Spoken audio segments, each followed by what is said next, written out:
We have 3 beautiful children together.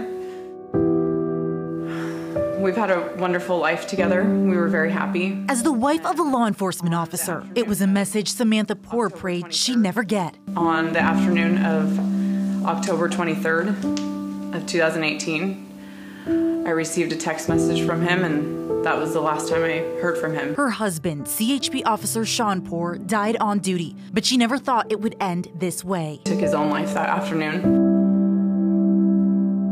Officer Poore left behind his wife, 2 sons, and daughter. I just feel guilty because I wish I would have paid attention to those little things that I just didn't see. Now, nearly 4 months after his death, Samantha helped launch the Not OK Project to help first responders who are struggling. It's okay to not be okay. Absolutely. We had an amazing life together, and I never thought that this would be my life. So I'm just going to do this for him.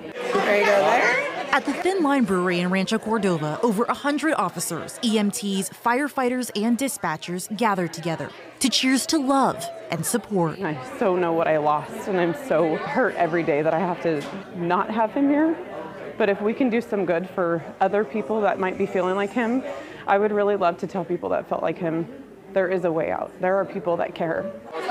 People like Eric Meyer, who started the Not OK Project. As a deputy for the Sacramento County Sheriff's Department for 8 years, there have been many times that he's not okay.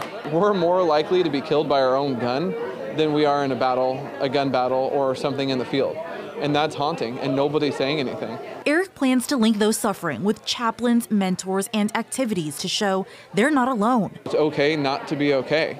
Like, there's nothing wrong with battling these demons, battling this anxiety, and realizing that other people are going through the same battle as me. With her husband now watching from above, Samantha vows to protect his brothers and sisters in blue, red, and green. I really feel like my husband gave me my purpose, and I'm so grateful for him for that. I miss him every day, but I will do this work for him and for anybody else that feels like him.